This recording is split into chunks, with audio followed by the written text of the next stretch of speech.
Hi, welcome to the podcast. Today we're going to be discussing some philosophy with TikTok producer Miss Icy Blue. And today we're asking the question, why is there something rather than nothing? So, welcome to the show. Thank you. Yeah, so you said that you posed this question on a forum and you got some answers. Can you give us examples of some of those? Yeah, so there's a lot of group points of view where people had similar lines of thinking that kind of can be clumped together. Some suggested that how do we know that nothing even exists when we can't really picture it? And some said that nothing and something must both exist because they're opposites and one can't exist without the other. And some questioned whether nothing does exist and we don't know the difference between something and nothing because everything is just our own personal perspective. So, a lot of interesting responses that make you think. And I think it's a question that just goes down a rabbit hole that makes us kind of evaluate the limitations of our ability to reason and think about what exists and who we are. Hmm. That's a really good point, and I do like those perspectives. I also do like that a lot of people would also probably just use, well, they would use historical references and or biblical references to say, well, we always talk about how in the beginning there was something and like it was always a comparative something versus a nothing. But you could actually even pose that question as if there's really always something, then do we just use nothing as a way to explain the absence of something? But then wouldn't that actually be contradictory to say that you can't have nothing? Because then that would mean, Yeah, and mm, that's another interesting point. How do we describe nothing without comparing it to something? And my thought of it was just basically if nothing ever existed at all, then why isn't that the case? Not necessarily comparing to something, but I guess we're kind of stuck in this way of dualistic thinking where we can't conceive of something without its opposite existing. mm. Yeah, I see that aspect where it's like the fact that nothing is always something as a form of a comparativeness versus being its own thing. But then we could also go to the concept of like what nihilism is to people. It's nothing, nothing has a purpose. Nothing is the ultimate point of view. Nothing matters, nothing exists, nothing is there for you to choose as a purpose. The irony being that the main thinker of nihilism made it his life's purpose to say life didn't have a purpose. So again, that goes back to that whole dichotomy of something from nothing, nothing from something. Yeah, which all has presuppositions. And it kind of reminds me of Rene Descartes saying, I think, therefore I am. And that's how we know we exist, is that we're thinking.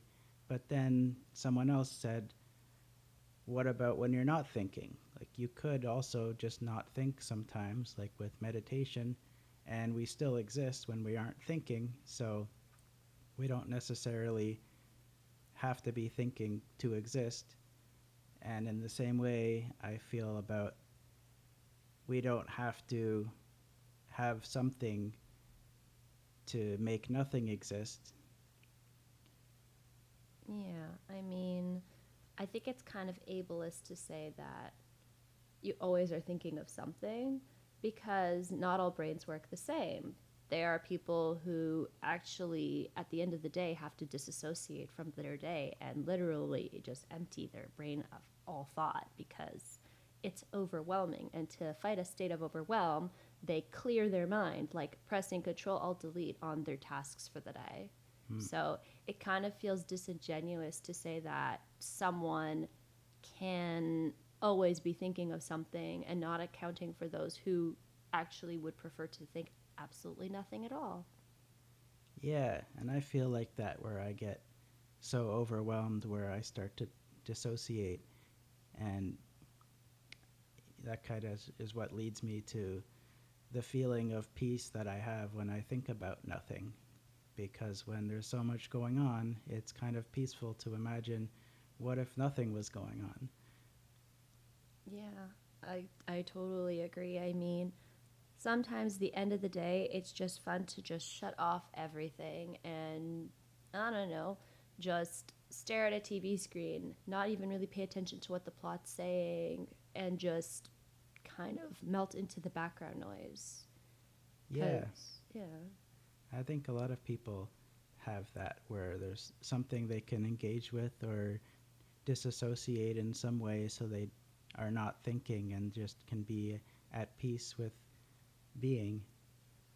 yeah. Well, the problem is that as we've learned in post existentialism, there's always going to be that person that says, you can't be so obsessed with the journey. You have to always believe that there should be some end result from what you're doing. There has to be a purpose to something that you're doing. And again, it's kind of disingenuous to say that there's only one type of person and there's only one genuine way of living. And I mean, sure, you don't want someone who's going to be obsessed with the journey the whole time and would want some sort of result, but like the fact that you kind of vilify the person who's not concerned with the final result as like their be all and end all, it's just kind of rude. Yeah, and that's also something that came up in discussion with this topic was the idea of purpose, and it started to get into what is the purpose then of things existing, because for something to exist there must be a reason, and when we keep questioning we come back to that as kind of like the core or the initial question of why kind of poses the question of purpose. If something exists, there must be a reason or a purpose for it to exist. Just like everything in our world seems to have a reason to be there. There's nothing really superfluous that's just there for no reason. We have purpose for everything that exists, and everything we create seems to have been created for a purpose. Like, we wouldn't have designed hammers or cell phones if there was no purpose for them. So, in the same way, we're here probably for some kind of purpose, and that's kind of the core of the thinking of why anything is here. There must be some striving or some purpose for it. That kind of really ties me back to like what Merleau-Ponty talks about, the living thing. We only look at the object and like talk about the object when there's something wrong with it. Otherwise, we are literally using it for what purpose we believe it to be created for. For example, a phone. Oh, yeah, I'm just texting someone. I'm just using it for social media. I'm just playing games. But you're not using the line on my phone every single time. But as soon as, let's say, your phone starts to freeze, you're saying, my phone is freezing. It's like an acknowledgement that that object has a name, that object has some sort of existence outside of its purpose. Hmm. Yeah, it's kind of like when they say people who are sick only want one thing, and people who aren't sick want a whole bunch of things. Because it's like if you're wanting to get better, then you're aware of how you appreciate your health. And in the same way with life, I think sometimes we get into this way of not appreciating how mystical life is because we're so used to seeing the same things every day and thinking about the same things, and it becomes less special than the miracle that it is. And in this conversation with the people online, I was kind of trying to get at that the rules of the universe are pretty arbitrary, and we just accept them because we're used to them. And any number of rules could be in the world, and like I think we're only limited by imagination, because if you could imagine things working a different way, then that brings that reality into existence. Just like before the Lord of the Rings, there was no hobbits, but then somebody invented it in their mind, and now it's something that exists on a movie and in a book. So for someone to just look at what is here and what was here in the past and say that's all there is a limited imagination in my mind. And the same with the rules of the universe. We see how it works, but we could still imagine it working differently to expand our minds to beyond what we're used to or what we know we can conceive of. That's really a great point because, for example, I am a very avid watcher of like adult cartoons and anime, and also a lot of like Asian dramas. And I'm saying Asian because it's a whole alphabet soup. We got the Korean, the Mandarin, the Japanese, the Thai. I like watching all of them, and I love to see like all of the different storylines that come from their minds because some of them are so different from what I'm used to seeing in like general television for us. Because for us, it's superheroes and medical dramas and what have you. With them, it's shows about like time travel in order to save the person that they love, or it's trying to change their whole life by doing one thing different. And like they really think outside of the fabric of time and space in a way that I don't think that most Americans or Canadians can really fathom. Which is why I think our television is slightly more on the boring side than the stuff that I could watch there. Like, for example, I really am gonna rave about it. I absolutely am obsessed with this anime called Apothecary Diaries. It's about this girl who is she's trained in herbs and poisons, and she actually loves being poisoned and experiencing the sensations of being stung. So it's like really weird but amusing at the same time. And she uses this skill to help everybody in the Imperial Palace either get better or find out what's causing a sickness or if there's some sort of reason for the sickness. And it's fascinating to see that this came from the mind of that creator. And imagine if that creator thought, oh, I'm limited by the reality that we're in, then where would this show be? Yeah, I also like creative universes like that. Like I've been watching Game of Thrones, and for the most part, they invented some things like there's magic and dragons, and that's cool. But I find also it's limited by based on it's kind of like based on medieval life, and there's a lot of like sexism and rape and stuff. And I thought, like, if they're creating a whole new universe, why put bad things that exist in our universe in there at all? They can invent a whole new world where things work differently, but they chose to cement themselves by putting humans in this place where we're stuck in some barbaric way of thinking. I get your point in that, but we also have to realize that sometimes, even with all the fantasy that we observe, there has to be an element of reality that people can grasp onto because otherwise they'll feel so out of touch with the story.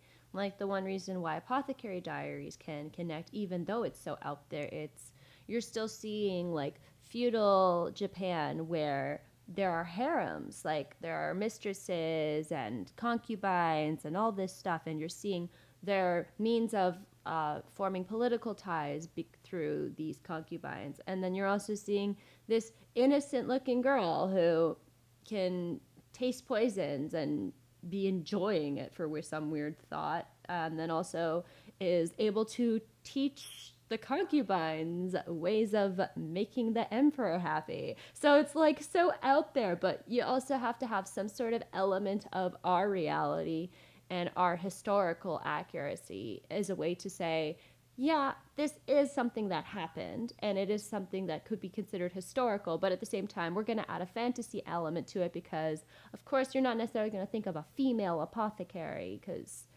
female doctors and what have you were not very common in Japan. Hmm. Yeah, that's true. Like we kind of see it as real because of the bad things represented, even in like kids' stories.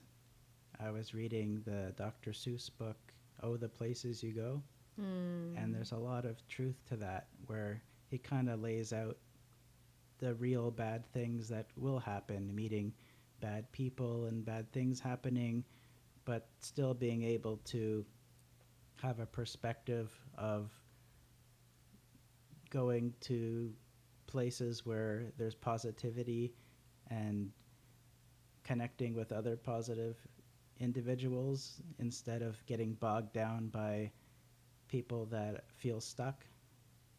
And I think that's a good example of how we could still acknowledge the bad things in the world, but not say that we're defeated by them.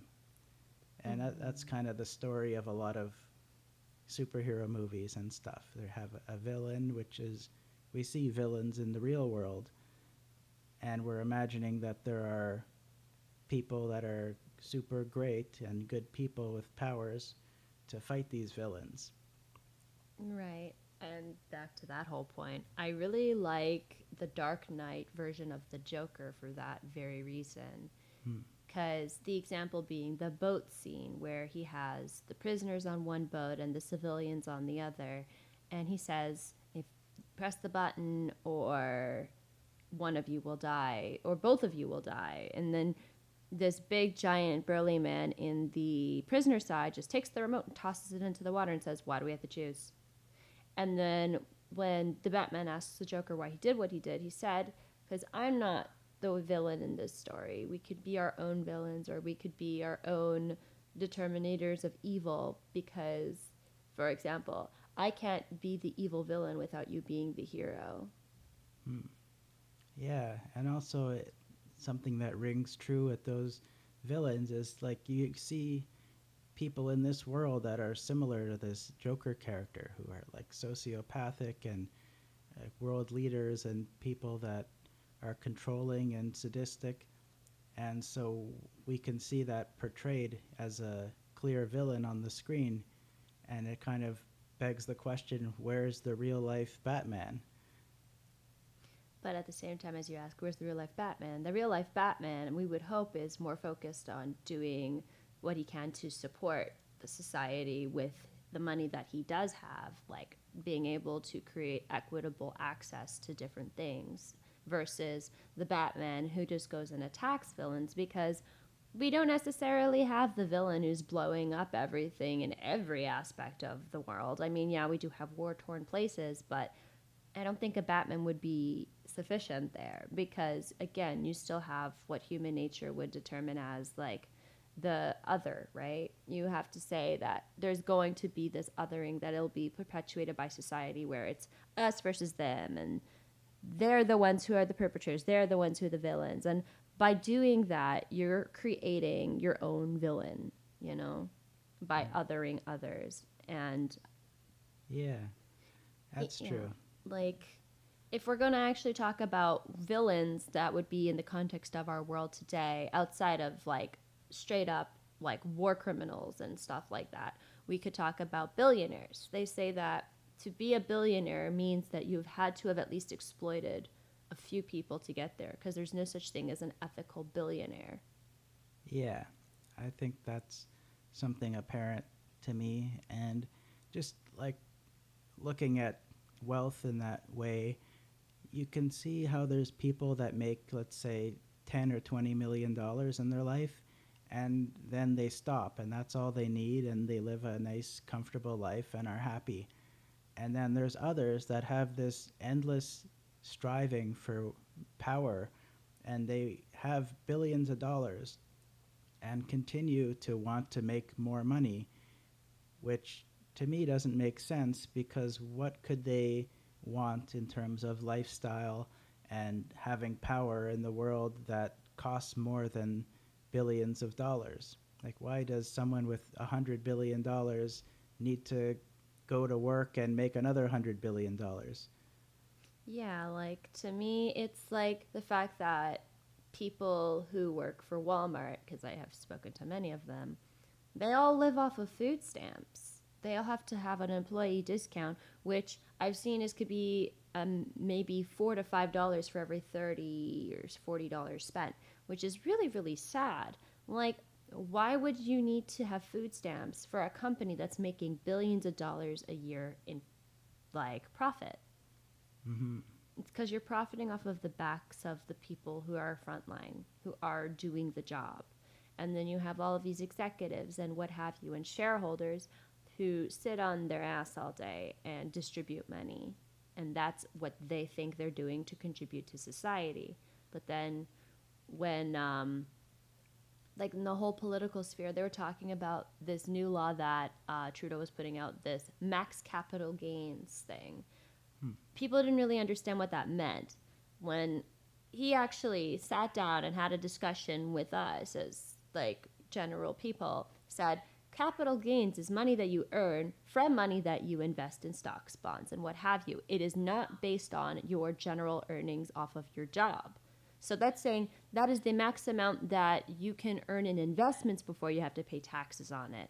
I don't think there's a problem with that, but a lot of people didn't understand that, and they were so busy saying, "Oh, he's going to start taxing us more if we earn over $250,000." No, that's not even how it really is. Yeah, it's more just living off of investment income and making money for having money.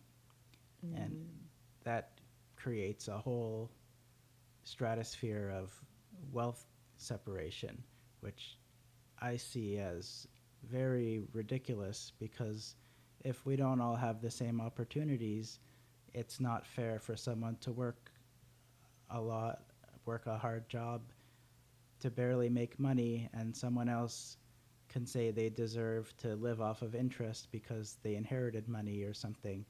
It doesn't meet with our valuing of efforts and valuing people for what they deserve. 100% a great point, because like even think about our generation as the millennial generation. Many of us cannot afford a home. Most of us are barely living by rent, paycheck to paycheck, because the amount of rent, especially let's say in the city of Toronto, has gone sky high. And Ford releasing that stupid policy that said houses or apartment buildings that are made after 2018 do not have a rent cap really put a lot of people in a very uncomfortable spot. Yeah, it's scary how like inflation and pricing of rent has priced a lot of people out of certain places in the country, and almost to the point where it's like a luxury to be able to live.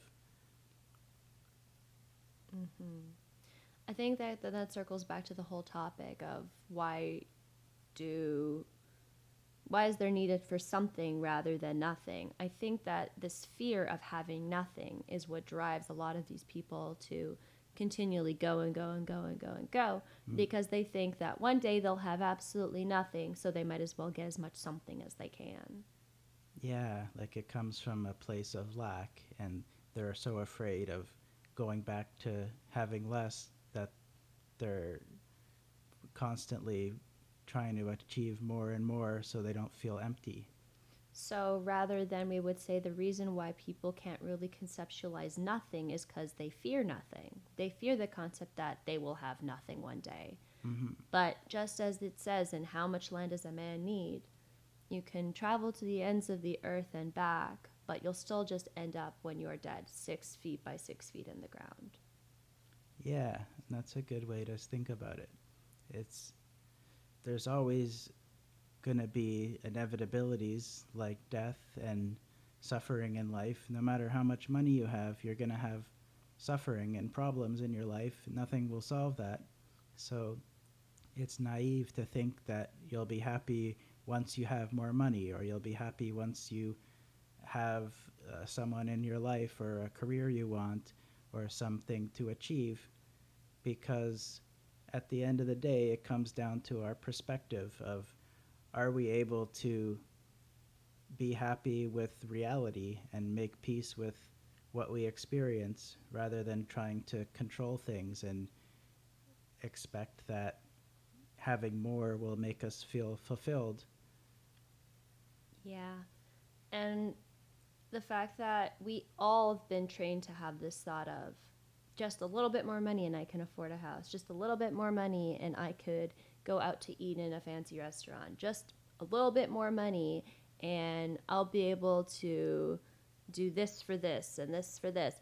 It's like this almost predisposed like desire to have so much more than we really do need comes from a place of like being taught by society that greed is a good thing, even though they tell us that greed is a good thing. But don't be too greedy, because God forbid you take away from somebody else. But at the same time, we have billionaires who exist in this world who literally live off of that exact philosophy of, I need more, nothing is going to be enough, and I gotta have so much something that nothing isn't even in the equation.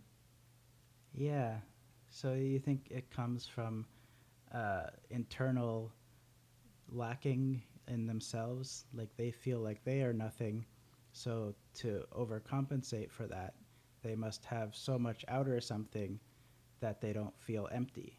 I feel like that's exactly it. When you feel like the vessel in a story where all you are is a container of nothingness, that you have to put so much in there in order to feel like the vessel has some sort of purpose, or the vessel has some sort of like, I don't know, permanence.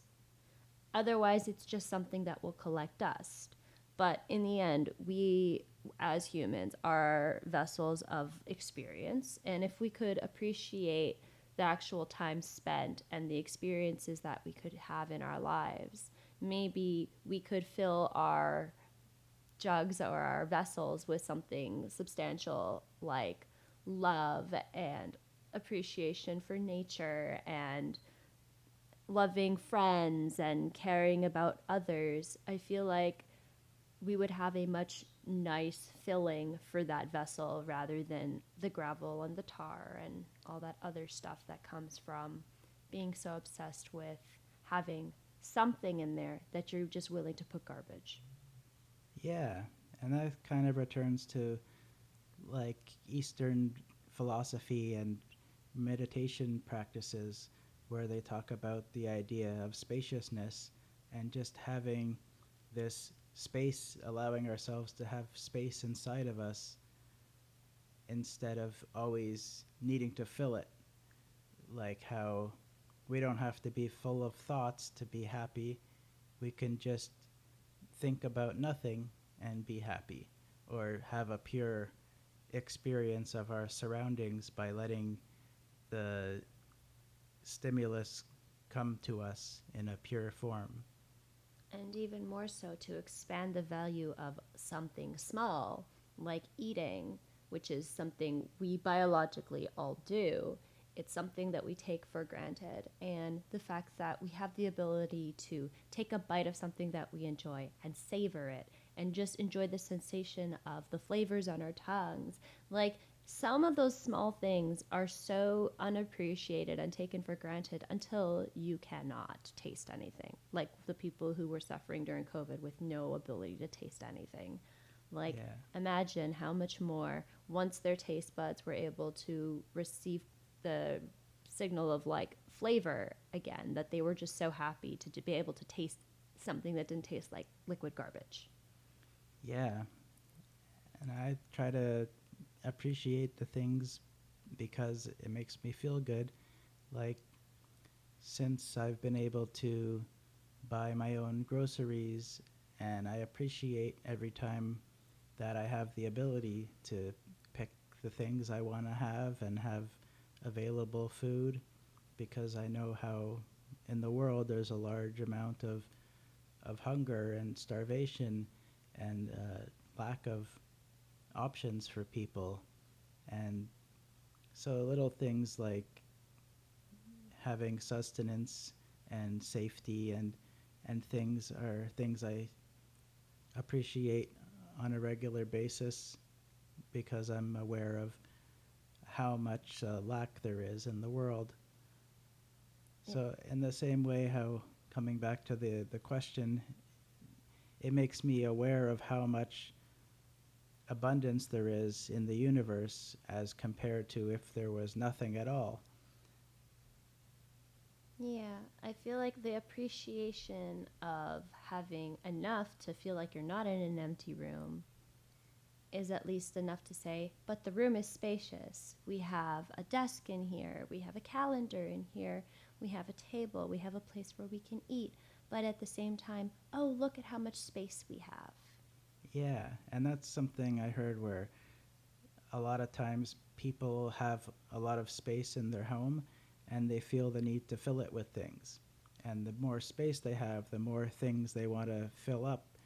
And that's kind of a mentality that comes with like consumerism. And this obsession with abundance. Yeah, like we do that societally is a way of thinking that we're taught, where it could be beautiful to just have a big empty space without a lot of things. Yeah, I mean, it took a long time for me to get to that point because my own personal history, I moved around like 18 times in my life. And the only consistent thing that I had was my stuff. So I collected and I kept and I migrated all that stuff with me. And only now that I have a place that I'm settled, a nice big open space where I and my cat can live in a happy environment, I've realized I do not need this much stuff. Like, I don't feel fulfilled by having all these things, but rather I feel claustrophobic. I feel like I'm being boxed in by having this thing that I don't use anymore and this thing I don't use anymore. And like during my plan of what I wanted for my birthday, my mother asked me, and I'm like, I want a small kitchen island because I currently have one that is way too big and is taking up too much space in my kitchen. And I want to be able to have more space to walk around. Mm-hmm. And it just gave you that perspective to say, wow, I've been so obsessed with having things because I've never had the space to appreciate in the first place. Yeah, and that's good to be able to shift perspectives. Like, I think a lot of people that are unhappy are just making themselves unhappy by deciding to focus on their lack instead of what they have. And from meeting some new people who had this idea of like the law of attraction and how you could manifest things by focusing on what you want and then kind of just allowing them to come into your life. And it's a lot of magical thinking almost, and some people don't like that or don't believe it, but for me I found it to be helpful and useful in life, where I did start to see things come into my life after I focused on them and allowed them to manifest. And that kind of makes me believe that maybe everything is just imagination and we could imagine things into existence. Yeah, well, in our case, we probably could. In terms of the people who do severely have a lack, like the people who are on the streets and the people who have lost everything from so much and have what we could consider nothing, they're the ones that are not helped. Those are the ones that are ignored. So while we can appreciate and manifest what we want for ourselves, maybe if we have the enough imagination for what we want to manifest for ourselves, we should also think of ways that we can manifest something for others. Yeah, absolutely. Like I was going to say, I've been privileged to have support enough to get to a place where I'm able to do that, because when I was having depressive episodes and feeling very unwell, I wasn't able to think this way or do very much. And without the support of my family and doctors and the healthcare system, I wouldn't be supported enough to have those abilities. So I think basic needs come first, and we all have to have enough sustenance and healthy food and support for mental health and physical well-being to get ourselves to a place where we can function and then grow from there. And I think so that's an important first step, is to try to make sure everyone has what they need in terms of food and shelter and feeling safe so they could have a chance.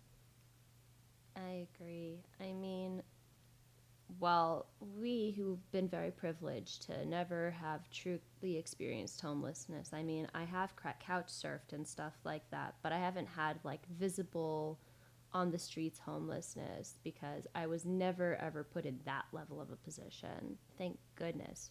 I'm grateful for that. I still appreciate every bit of support that I have received in my life, and I always look to my mother and my grandmother and a lot of other people who I very much love and appreciate and respect as like examples of people who, while they have so much, they're also willing to share and give to others quite frequently, sometimes at the detriment of themselves. But you know, that is the problem with being such a giver and not a taker, right? Yeah, you have to make sure that your needs are met before you can try to help others, because I've kind of had that too, where I was trying to help a lot of people, but I wasn't a good enough place myself, and that just made me spiral and have a harder time. But I think a lot of times we're compelled to help others when we've been helped, and we're also compelled by the fact that we feel good helping others. So there's some force in the world that rewards us for helping others. Yeah. And that's interesting too. I agree. As much as I get hate for this, I say that there's no such thing as being a true altruist, in the sense that you'll always feel some sort of reward from doing something for others.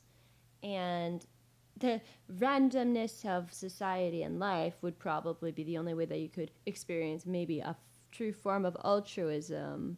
But even in that sense, let's say you lost a check that you were about to take to the bank, and you get to a point where you're at peace with it. Oh no, I lost this check, but maybe someone who else needs it. Then that's still, you're going to feel good that it's getting some sort of use, versus like you actively handing the check to someone else and saying, here you go, I'm here to help you. But even if there is no such thing as true altruism, we can be selfish for the right reasons and want to help others, but never at the detriment of ourselves or the people we care about. So start small. If you feel like you need to embrace the idea of having a little less something, donate a little bit to charity every month, whether it's $20 or $10. It doesn't really matter. The point is to acknowledge that you have an abundance of something over someone else, and the human thing to do would be to acknowledge that someone else might need that $10 more than you do. Yeah, exactly. I kind of have a very broad perspective on wealth, and I often search online, like, what is the average amount of money that people have, and it comes up as like less than $200 US a month is the average that people in the world make. And so comparatively, most people in northern parts of the world are very wealthy, and so that's something to acknowledge, like knowing that people have so little money elsewhere. It makes that much more of a difference to be able to send like $10 or something to someone who can do a lot with it, or would impact their life a lot more than it would someone here. Yeah, but like even in that token, like this idea of the global south and looking at the wealth disparities around the world, like we don't have to go that far regularly. We can look in our own backyard. For example, I live in an area where there's a food bank. So what I could do to help my immediate community would be to go to that food bank, give them as much of a donation as I can money wise so that they can order more healthy things for the people who are suffering. That to me feels like something more substantial than giving $10 to a charity where there's operative costs and this and that and this and that technically eat up a lot of that $10, and then maybe 5 cents goes to the direct services. Yeah, absolutely. Like I definitely see how charities are a business, and I've learned how even a non-for-profit can have people on payroll that's not technically profiting, but there's people making good salaries working for charities, and they eat up a lot of the donations. And I feel like it's good to see the change you're making as well, like how you're directly interacting with people at the food bank so you can see where the support is going. And similarly, like if I know people personally who live somewhere else and I can help them directly, then I would feel better about that than giving to a charity where you don't have any oversight or connection with where the support goes. And like that being said, when tomorrow we're going to be seeing Canada Day, where you're going to see a lot of people wearing orange shirts because, of course, we want to remember that we are on stolen ground and that many Indigenous families suffered at the hands of our government. And there are many graves that are still being found today, that there is a place to buy orange shirts to help support the communities that are still recovering from the generational trauma that comes from the residential schools. And I actually found an online retailer for an Indigenous clothing brand.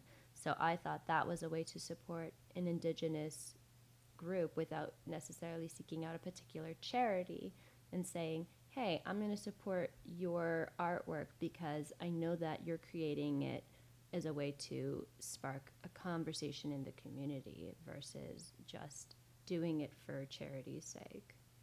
Yeah, and I think it's great how Canada is kind of a front runner in reparations and trying to reconcile with the pain they've caused in the past, where there's acknowledgments.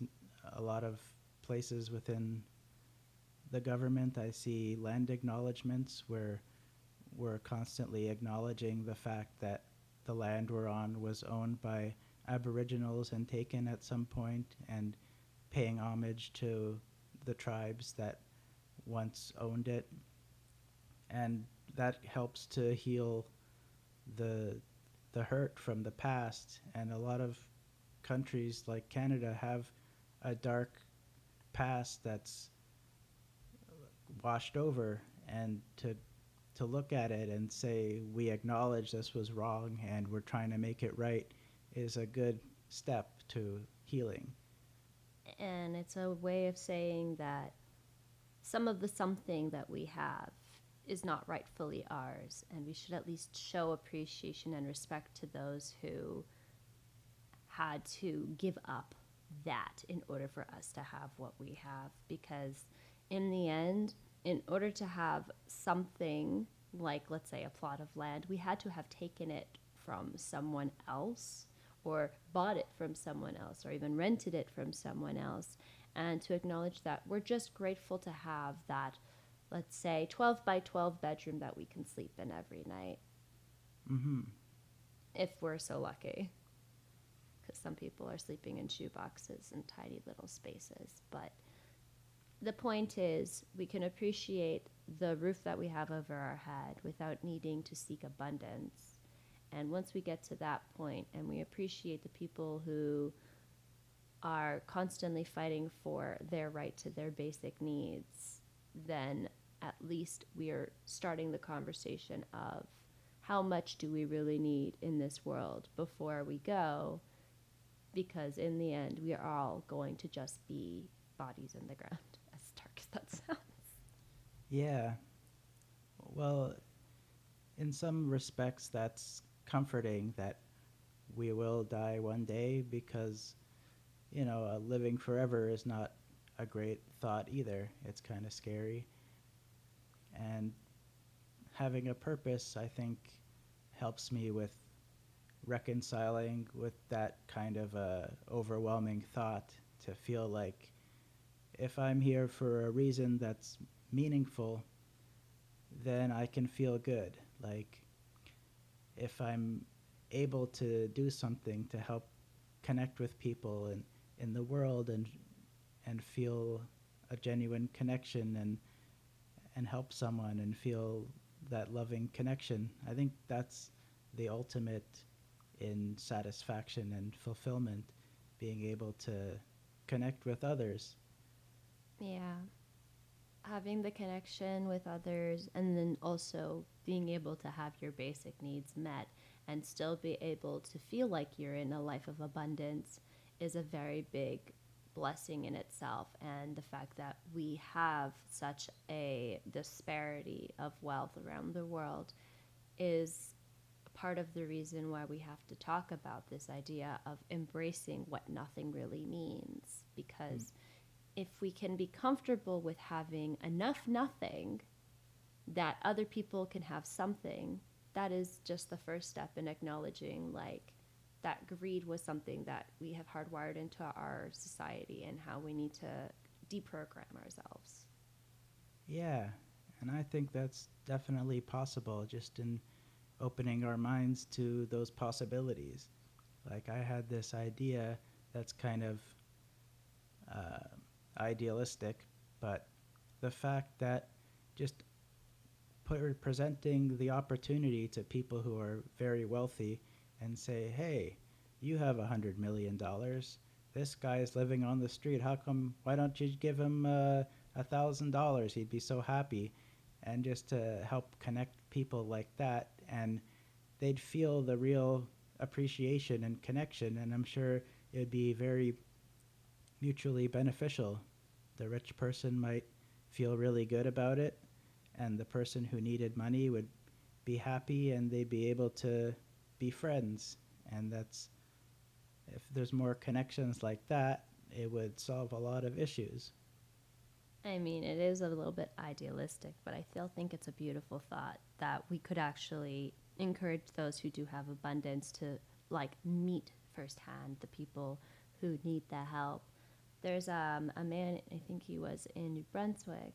He decided to take a bunch of the money that he made and just build a bunch of homes for the homeless in that area.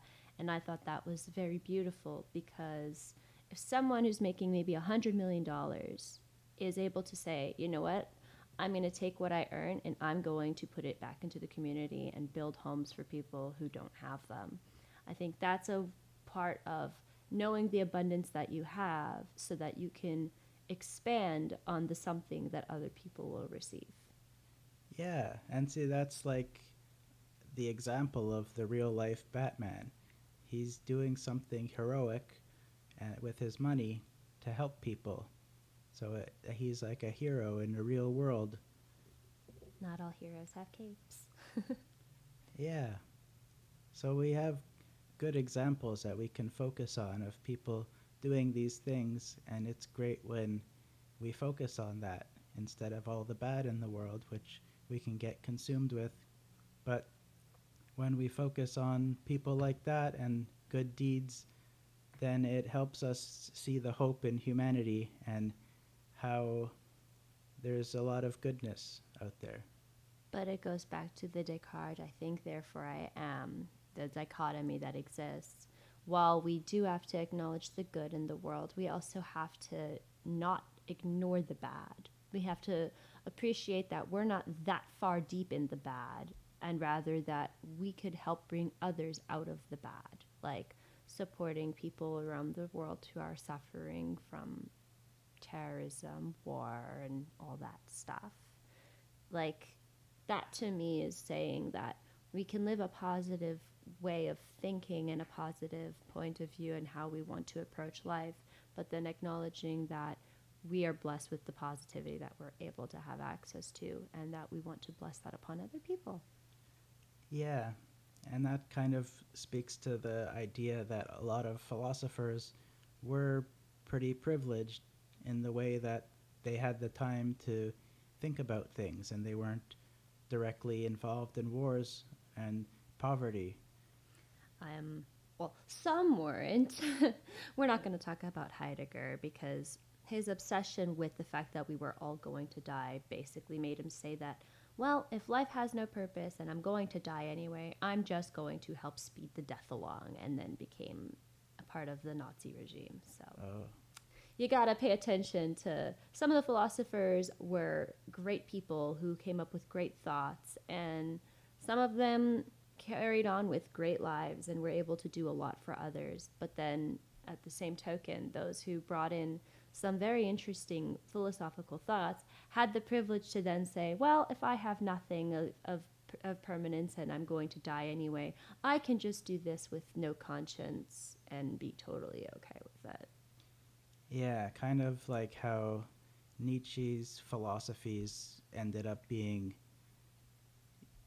mutated into the philosophy of Nazism, and originally his takes on things were purely for like positing questions and developing ideas in philosophy, but you can't always control where your influence can lead to. So yeah, it's 100% the case, because even the idea of philosophical anarchy is a beautiful thing. Everyone is self-governing, everyone takes care of everyone, and then there would be no need for leaders. But in reality, if there is no leadership, then the people who are always been trained or predisposed to following will fall apart and will descend into chaos. yeah, which we see in the world when there's like an evil leader and then they remove the regime and then there's just chaos and mob rule. And it's a complicated thing because you think, oh, if we get rid of the evil leader, everyone will be free. But that's not really how it works. It's like in Afghanistan, Canada and other countries went to try to liberate them and install a democratic government, but it ended up being very messy and there became a lot of conflict and anarchy, and it's questionable whether the intervening helped at all. That's again this idea of like Puritan culture, like, I'm going to help this community, I know exactly what they need, and then in the end you're not paying attention to all of the things that they were raised in as a way of life. Like the people who were raised in war and raised in poverty, they're not necessarily going to know how to live outside of that when you don't give them the proper like ideologies or what have you to match their actual lived experience. Instead, you impose Western belief systems and Christianity, like all these like missionaries that go in and then they're saying, we're going to help people and we're going to impart the beliefs of Christ and whatever. But then that's also taking away from the richness of that community's previous system. And also it's saying to them that their way of life has no meaning, no worth. And those who try to get back to it are then vilified and all that stuff, which is very sad because we had a good portion of all these different societies, especially in Africa pre-colonialism. There were a lot of matriarchal societies where women were respected and were treated well, and the children were being raised by the whole community, and there was a semblance of everyone matters to everyone, and there was just a culture of respect. And then when colonialism happened, patriarchy became embedded in their society, where women used to be respected and appreciated, and children used to be treated as some sort of blessing versus now where you constantly have this horrible practices that go through as like this is our way to like purify our daughters and what have you, like the FGM that happens in Somalia and stuff like that. It's very depressing to hear about, but we also have to acknowledge that it's a different culture, it's a different society, and there's a lot of embedded teachings that we're kind of at fault for that we brought to them. Yeah, and that's interesting because some of these things were from the past and we see as bad and are still happening today. And like you said, there's different cultures. And like there's another thing Nietzsche said in a book where he said, in terms of morality, the law for the owl is not the same as the law for the mouse. So, like, how could we judge someone else's right and wrong when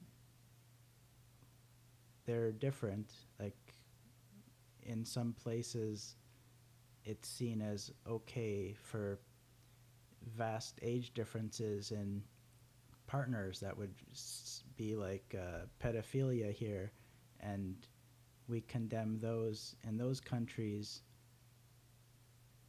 Yeah, but like as much as we want to say that there's difference, I still feel the ick. I still feel Mhm. the ick. Like the fact that I think it's in France that the consent age is 13. Like that to me is like a little bit ick.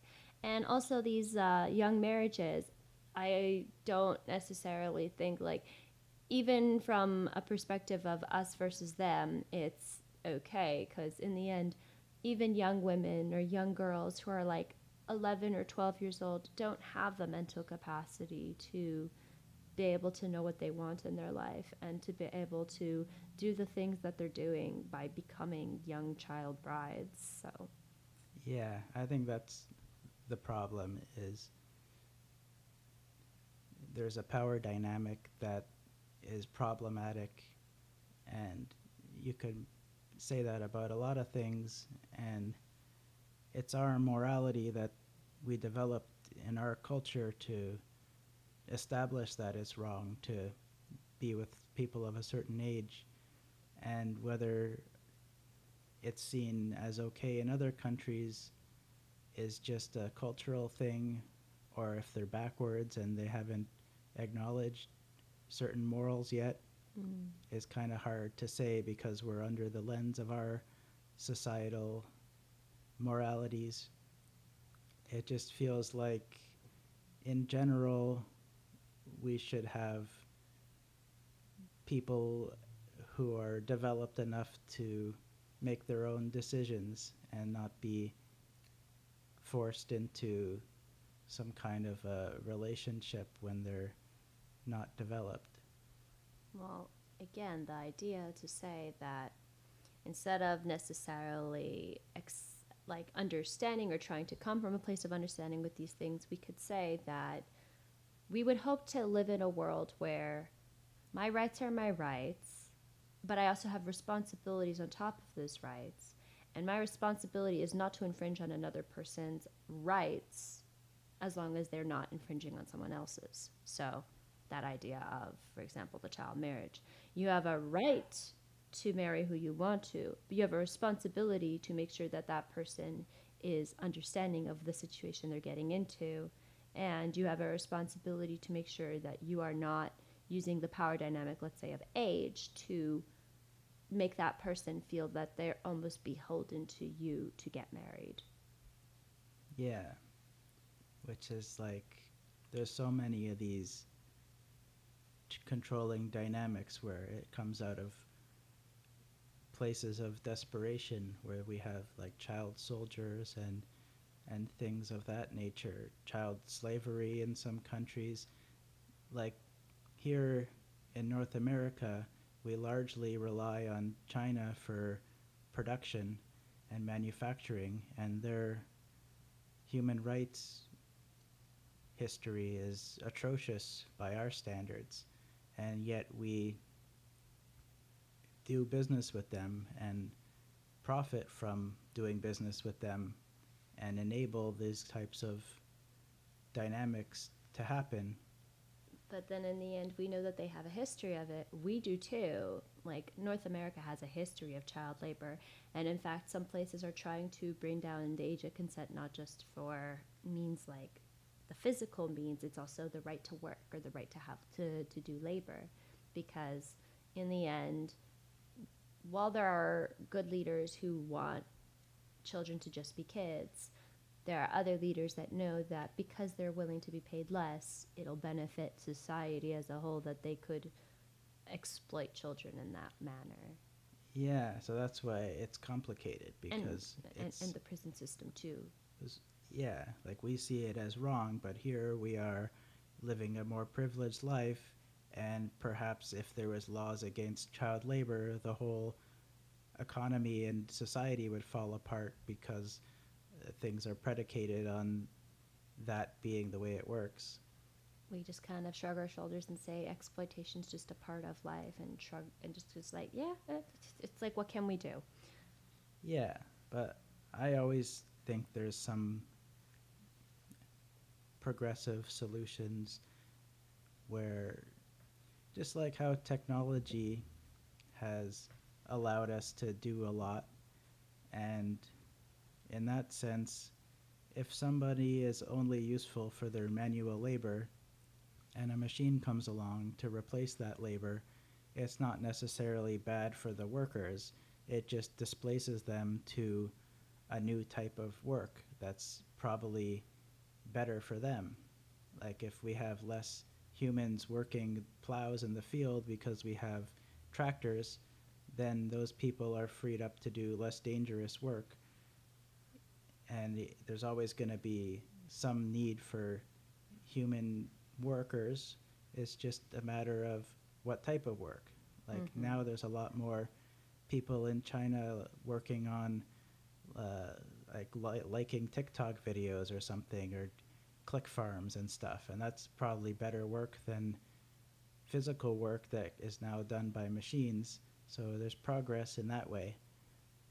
But yeah, for every bit of progress, there's always a bit of drawback. Like, for example, there are those click farms that aren't just for likes on videos, they're for trying to scam people through the phone. So they'll run a bunch of automated things and go to your phones and call you and call you and call you until you give up some sort of information that they can fish from you. And again, with every advancement that we have in society, there's always a drawback, and we have to pay attention and acknowledge that we want progress, but at what cost? Yeah, which comes back to how we said it's not always about the end result, because we can live for another 10,000 years as a humanity and not solve these problems. But individually, we can make an attempt to improve things during our lives and feel good about those attempts, instead of, like you said, Heidegger throwing up his hands and saying, well, everything's just terrible, so I'll join the Nazis. And I think that's a better way to live, to feel like you're part of the solution and not giving up and Adding to the problem. yeah. Yeah.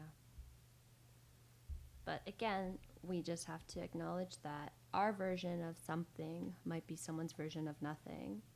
Just like our version of nothing might be somebody's something. And as long as we think in the world that we have abundance, we won't necessarily be so obsessed with the fear of having nothing. Yeah. So I think that's a good point, how things tend to be about our underlying emotions and the filters we see things through. If we're afraid inside, we might see the world as very scary. And if we're feeling loving and joyful, we can see the good things in the world. And so really we have a lot of control over what we experience. And we are all just a product of our own experiences, and every experience is different. And until we all have one unified experience. We can't really comment on the experiences of others in a meaningful way that will actually make an extreme impact. But even at least acknowledging that there are different experiences and there are ways that we can minimally impact, then that's the first step. The first step is to say, I can make a difference in some small way to make someone's life better and work off of that. Yeah, I agree. So that's a good place to end it, I think. So thanks a lot for joining on the podcast. I hope everyone has learned something or had a good time listening, and we'll be happy to speak again. Yep. And it was a very interesting experience for the both of us because we usually do have these conversations offline. So it was interesting to form these thoughts on the fly. If you guys want to follow me on my source of abundance, it's TikTok, and it's IcyBlue1992. Thank you guys so much for coming, and thank you so much for having me as a guest. Yeah, thank you. All right. Bye, everyone.